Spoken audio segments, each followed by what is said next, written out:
झूठे आरोप केवल रेप और छेड़छाड़ के ही नहीं लगते हैं, बल्कि विवाह के बाद पति पत्नी के बीच भी लगाए जाते हैं। ये आरोप ऐसी घटनाओं से भरे रहते हैं जो न केवल बेढंग होती हैं, काल्पनिक होती हैं, बल्कि हास्यास्पद भी दिखाई पड़ने वाली होती हैं। जो शिकायतें ऐसी बेसिर पैर की होती हैं, उन पर मुकदमे भी दर्ज होते हैं, कोर्ट केस भी चलते हैं, लोग बाग गिरफ्तार भी होते हैं और उन्हें परेशान भी होना पड़ता है। ऐसे आधारहीन वैवाहिक मुकदमों के खिलाफ अभी 8 फरवरी 2022 को सुप्रीम कोर्ट ने एक फैसला दिया है। इस फैसले से अनेक लोगों के मुरझाए चेहरे खिल उठे हैं, उनमें जीवन के प्रति एक नया दृष्टिकोण विकसित हुआ है, वे उम्मीदों और आशाओं से भर उठे हैं। सुप्रीम कोर्ट के इस फैसले की साइटेशन है Kahkashan Kausar alias Sonam versus state of Bihar. इसकी साइटेशन सामने स्क्रीन पर दिखाई दे रही है। सुप्रीम कोर्ट ने इस फैसले में अपने कुछ पुराने फैसलों का हवाला दिया है और सबसे पहला फैसला सुप्रीम कोर्ट ने जिस पर गौर किया वह सोशल एक्शन फोरम फॉर मानव अधिकार वर्सेस यूनियन ऑफ इंडिया का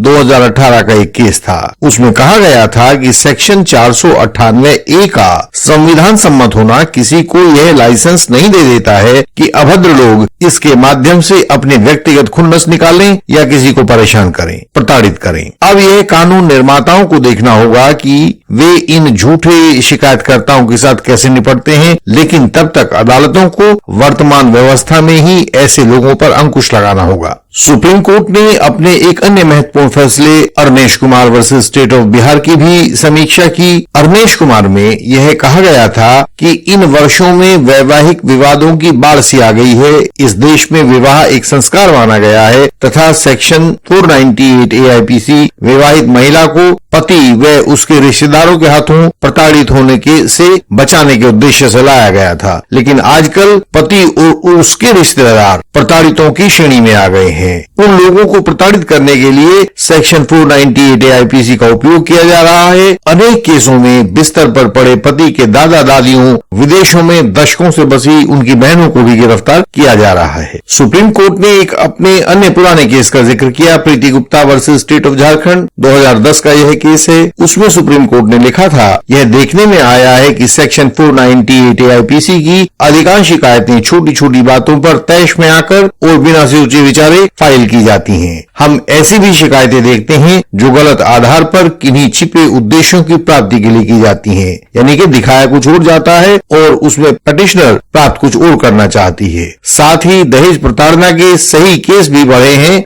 और ये दोनों का संतुलन करना समाज के लिए बहुत जरूरी है। सुप्रीम कोर्ट ने अपने एक और बिल्कुल नए फैसले का जिक्र किया, केस बाराव वर्सेस स्टेट ऑफ तेलंगाना। इसमें सुप्रीम कोर्ट ने कहा था, कोर्ट्स को वैवाहिक झगड़ों और दहेज मृत्युओं के मामले में दूरस्थ रिश्तेदारों के खिलाफ मामले को आगे बढ़ाने में बहुत ध्यान रखना होगा। पति के रिश्तेदारों को किसी झाड़ू फेर या सब लपेट आरोपों के चक्कर में तब तक ना दोषी माना जाए, तब तक ना मुकदमा चलाया जाए जब तक कि उनके खिलाफ अपराध में भाग लेने का कोई स्पष्ट और विशिष्ट आरोप ना हो। अब हम उस केस पर आते हैं जिस केस में सुप्रीम कोर्ट ने इन सब बातों का जिक्र किया और वह था कहकशां कौसर का केस। तो इस केस में एक झाड़ू मार आरोप लगा था, सबको लपेटने का एक आरोप लगा था। इस केस में यानी कि कहकशां कौसर के केस में जिसमें सुप्रीम कोर्ट का फैसला आया था, इस केस में भी एक झाड़ू मार या सबको लपेटने वाला आरोप लगा था कि सभी आरोपियों ने प्रोसिक्यूट्रिक्स का गर्भपात करवाने के लिए उसे उत्पीड़ित किया था। इस बात पर कोई स्पष्ट व विशिष्ट आरोप नहीं था कि किसने क्या किया था। किसी के खिलाफ कोई विशिष्ट आरोप नहीं था, किसी का कोई खास कथन नहीं था, किसी का कोई खास काम नहीं था, बस एक लपेट मार आरोप था जिसने सभी को लपेट लिया था। सभी ससुराल वालों पर यह एक कॉमन सा आरोप लगा दिया था। ऐसे आरोप सामान्य कहासुनी में आमतौर से लगाए जाते हैं। सुप्रीम कोर्ट ने कहा, इन हालात में यदि इन प्रार्थियों को जिन्होंने सुप्रीम कोर्ट के सामने क्वैशिंग की एप्लीकेशन लगाई थी उनको इस हालत में सभी प्रार्थियों को मुकदमे में झोंक दिया जाए तो यह बिल्कुल उचित नहीं होगा। ऐसे झाड़ू फेर आरोपों में सबको लपेटा नहीं जा सकता है, इससे आरोपियों का जीवन भी तबाह हो जाता है। इसलिए सुप्रीम कोर्ट ने इस केस में FIR को क्वैश करने का फैसला लिया और उन सभी आरोपियों को इसमें राहत प्रदान की गई। लेकिन जब हम अपने सामान्य केसेस में देखते हैं, जो आम आदमी के केसेस होते हैं, तो उसमें अनेक बाधाएं सामने आती हैं। छोटी अदालतें होती हैं जो सुप्रीम कोर्ट के निर्णयों पर पूरा अमल नहीं करती हैं, उन्हें कार्यान्वित नहीं करती हैं और निर्णय को उसी भावना के साथ लागू नहीं करती हैं जिस भावना के साथ सुप्रीम कोर्ट ने उसे दिया था। अब एक वास्तविक केस की सत्य एफआईआर आपको दिखाते हैं जो धुर पूर्वी उत्तर प्रदेश में एक थाने में दर्ज की गई है। उसके लिए पहले पुलिस में शिकायत दी गई। पुलिस ने झूठा केस करने से मना कर दिया तो वे लोग सेक्शन 156(3) सीआरपीसी में मजिस्ट्रेट साहब के सामने पहुंचे और मजिस्ट्रेट साहब ने सादर हुक्म फरमा दिया। उसमें प्रोसिक्यूट्रिक्स नीरा ने एक लिखित शिकायत दी थी। वह लिखित प्रार्थना पत्र या शिकायत अंतर्गत धारा 156(3) सीआरपीसी निम्नलिखित आवेदन करता है। प्रार्थनी का विवाह 22 सितंबर 2020 को अंबर शर्मा के साथ हुआ था। प्रार्थनी जब ससुराल पहुंची तो 3 दिन तक अंबर शर्मा प्रार्थनी के पास नहीं आए, तो प्रार्थनी ने अपनी सास से, ससुर दयाराम शर्मा से, जेठ मयंक शर्मा से,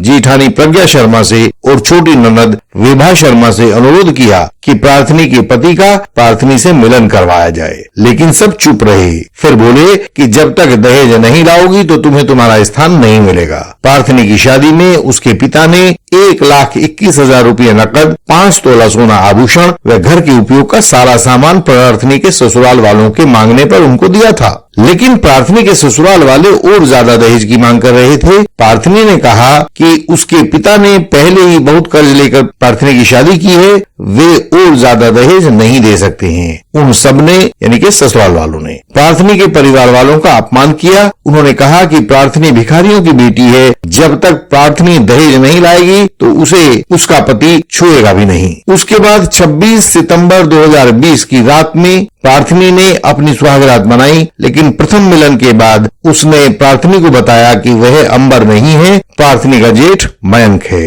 उसने यह भी बताया कि प्रार्थनी का पति दहेज मिलने के बाद ही प्रार्थनी के पास आएगा, तब तक प्रार्थनी को मयंक की बनकर ही रहना होगा। सुबह प्रार्थनी ने सबको यह बात बताई तो किसी ने भी अंबर और मयंक को डांटा नहीं, बस धीरे धीरे मुस्कुराने लगे। फिर उसी दिन प्रार्थनी ने अपने भाई विशाल को फोन किया तो वह प्रार्थनी को उसके मायके ले जाने के लिए आ गया। प्रार्थनी 30/9/2020 को अपने मायके लौट गई। चलते चलते प्रार्थनी के सास, ससुर, ननद, जेठ और जेठानी उपरोक्त ने प्रार्थनी से कहा कि अगर वह उनके घर वापस लौटना चाहती है तो उसको 5 लाख रुपए नकद, 10 तोला सोना व 1 मारुति कार लेकर आनी होगी। प्रार्थनी ने थानाध्यक्ष को शिकायत दी, जिस पर कोई कार्रवाई विपक्षी गणों के विरुद्ध नहीं की गई। तब सीनियर सुपरिटेंडेंट ऑफ पुलिस को बजरिए रजिस्टर्ड पत्र आवेदन भेजा गया, पर उस पर भी कोई ध्यान नहीं दिया गया। अंततः प्रार्थनी इस माननीय न्यायालय की शरण में धारा 156(3) के तहत आई है, ताकि उसके जानो माल की हिफाजत हो सके और उसके जीवन का अधिकार सुरक्षित रहे।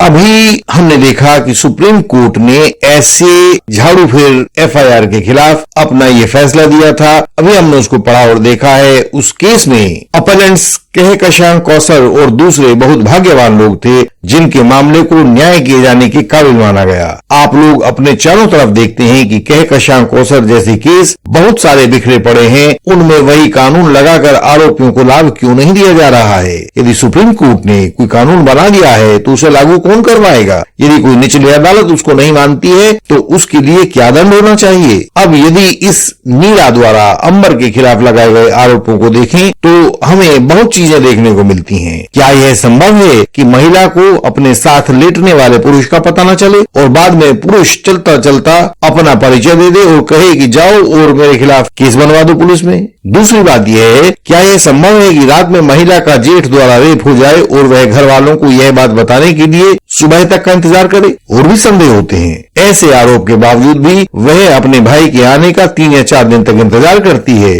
और जब 5वें दिन अपनी ससुराल को छोड़ती है। तो क्या यह बात विश्वास के काबिल लगती है? क्या यह संभव है कि पुलिस को रेप की सूचना मिले और वह केस दर्ज न करे? हाँ, ऐसा हो सकता है कि मौका से पुलिस को झूठे आरोप का पता लग गया हो और उसने केस न बनाया हो। और सबसे आखिर में मजिस्ट्रेट साहब, क्या ऐसी शिकायत को पढ़कर उन्हें नहीं अंदाजा हुआ होगा कि क्या माजरा है? लेकिन क्या एक बार भी उन्होंने सुप्रीम कोर्ट की कहकशां कौसर के केस की, उससे पहले हुए उन तमाम केसेस की एक बार भी याद आई कि किसी भी पूरे परिवार को आरोपी बनाने से पहले कुछ सोच विचार कर लिया जाए? जो भी लोअर कोर्ट्स सुप्रीम कोर्ट की डायरेक्शन को नहीं मानते हैं, उनका सही इलाज कैसे हो यह हम अगले वीडियो में डिस्कस करेंगे, वरना यह वीडियो बहुत लंबी हो सकती है। लेकिन यह निश्चित है कि ऐसा इलाज किया जाना बहुत जरूरी है और यह केवल बार के हाथों में ही है। बार के एडवोकेट्स को आगे आना होगा और जो कुछ दृढ़ निश्चयी लिटिगेंट्स हैं, जो दृढ़ निश्चयी आरोपी हैं, फॉल्स एलिगेशन वॉरियर्स हैं, उन्हें भी अपने वकील साहिबान का इसमें पूरा साथ देना होगा। आप में से बहुत से व्यूअर्स झूठे आरोप या फॉल्स एलिगेशन का सामना कर रहे होंगे। एडवोकेट कलीग्स के क्लाइंट्स भी ऐसा सामना कर रहे होंगे। झूठे आरोप या फॉल्स एलिगेशन से बचने के लिए आपको कानूनी ज्ञान और अनुभव दोनों की जरूरत होती है। हम झूठे आरोप या फॉल्स एलिगेशन के ऐसे मामलों में आपकी सहायता करते हैं। पूरे भारत के हर राज्य में, हर अदालत में हम आपकी सहायता पहुंचा रहे हैं और आगे भी पहुंचाते रहेंगे। आप अपनी समस्या, अपने क्लाइंट की समस्या हम तक पहुंचाएं और हम उसका समाधान आप तक पहुंचा देंगे। आपकी समस्या बेल हो, एविडेंस हो, एप्लीकेशन हो, रिप्लाई हो, डीवी एक्ट हो, मैट्रिमोनियल डिस्प्यूट हो, कुछ भी हो, हमारी सहायता आपके लिए हमेशा उपलब्ध है। हमसे सहायता पाने के लिए हमारा व्हाट्सएप नंबर, हमारा ईमेल एड्रेस और वेबसाइट का URL आपको सामने स्क्रीन पर दिखाई दे रहा होगा तथा ये सब बातें हमारी हर वीडियो के डिस्क्रिप्शन में भी होती हैं। समय को गंवाएं नहीं, उसका इस्तेमाल करें, कहीं समय हाथ से ना निकल जाए। हमें व्हाट्सएप कॉल करें। हमारी वेबसाइट पर बहुत महत्वपूर्ण जानकारी को सरल भाषा में पढ़ें। वहां झूठे आरोप या फॉल्स एलिगेशन से बचने के उपाय भी मिलेंगे। इस वीडियो को लाइक करें, शेयर करें और चैनल को सब्सक्राइब करें। बेल आइकन को प्रेस करें ताकि नई वीडियोस आपसे मिस ना हो जाएं। हम आपसे अगले वीडियोस में फिर मिलेंगे। तब तक के लिए प्रणाम।